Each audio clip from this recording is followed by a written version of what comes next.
Alright, what I'm going to show you today is a new transition trick for the Octatrack. This replaces the crossfader trick. There's a couple of caveats into what you have to have in terms of setup, but for the most part it works really great for a live show, and that's exactly what I'm doing, and that's exactly why I need this. So here it is. This acts like Ableton's live launch capabilities here. Alright, you'll notice here I'm on part 4. I'm using my part 4 as my transition, if you will. I'm going to switch it to part 1 right now. Oops. Switch it to part 1. Alright, now we're in part 1.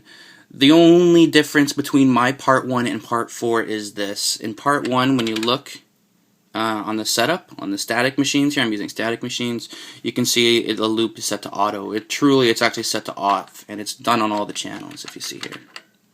Alright, I could show you the page, but I'm not going to. In order for this to work, you have to have your play free mode on here, and that's the way I like to work. So if you go here, you can see my pattern set to per track. You can see track 1 is play free mode, and trig mode is 1-2. Alright, 1-2 lets you turn the track on and turn the track off, and it's quantized into the track length. That's the way I like it. Most of my tracks are 64, some are 32.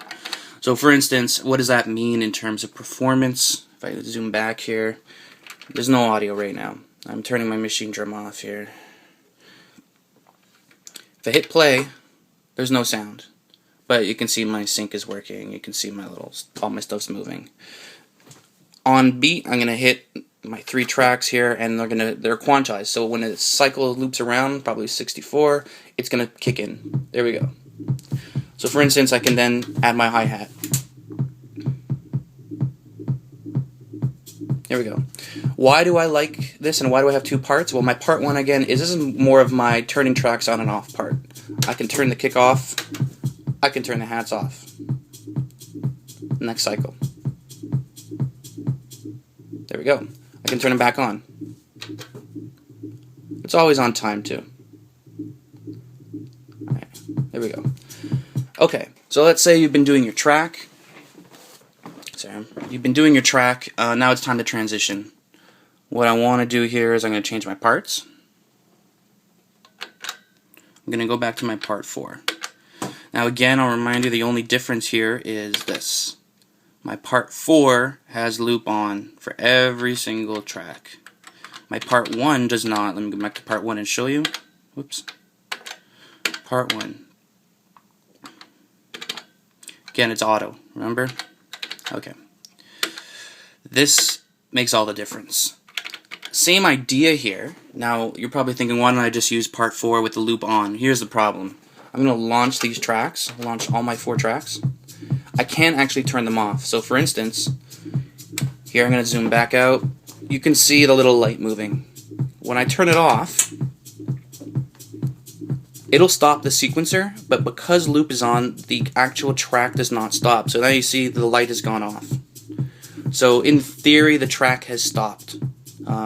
Even though, I guess it's just stuck in memory because the loop mode's on, it's looping and looping and looping and looping. I can start it up again, and it'll just start moving as if nothing ever happened. Sound-wise, nothing did ever happen. Here's the great thing. This lets you transition. So let's say these are the 4 parts I want to go to my next track. Right now I'm on, what am I on? I'm on, let me zoom back out here. I'm on bank 3, track 2. Alright, so let's say I want to go to bank 4, track 3. Alright, or pattern 3. You can see that here, that's going to be changing in a second. 64, there we go. It's changed, and there's been no change in my sound whatsoever. Now this lets you act like Ableton in terms of bringing in new stuff. You can see also that the sequencer isn't actually playing. The lights aren't moving around like I showed you before. You still have full capabilities, so for instance, here we go. For instance, if I bring in my filter on track number 1, I can still play. See, I can still play with all the effects, even though the sequencer is not playing. But what this lets me do now is add in new things. So I can add in, for instance, I can still turn off, here, let me show you. I can still turn off the hats or bring in a new hat. What I'll just do is bringing a new hat. So I hit track 4. There you go. brand new track 4. I can change my track 3, slowly bringing in everything part by part. Just as you would. If I wanted to, I can still turn off. I'm going to hit the channel track plus stop. I can turn off the bass line. So watch that. I'm going to do that. Turn off the bass line. Bring in my new one. Change the kick and loop immediately. And I just transitioned all in one shot. It's that easy. One more thing I want to mention. On every single track that you're going to do this, if you go under amp, sorry, here's amp, you notice the release. The release has to be at infinite. That is a must, because this is what allows the loop to continue on and on and on. If you don't have the loop at infinite, what will normally happen is it'll play through the length that you have set at the release.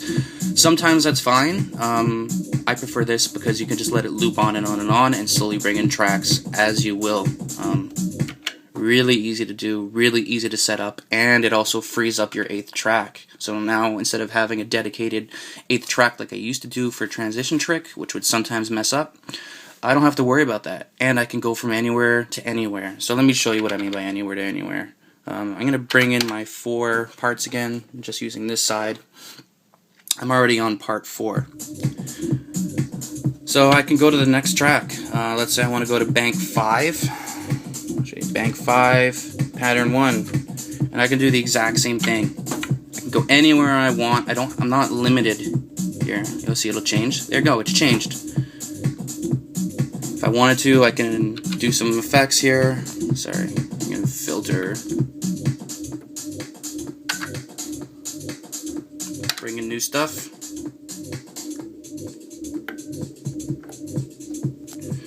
Change the hats.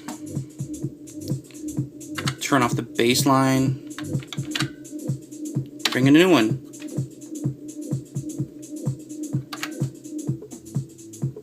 See that? Bring in every part, single, one at a time. Works really well. It's that easy. Hope you guys have fun.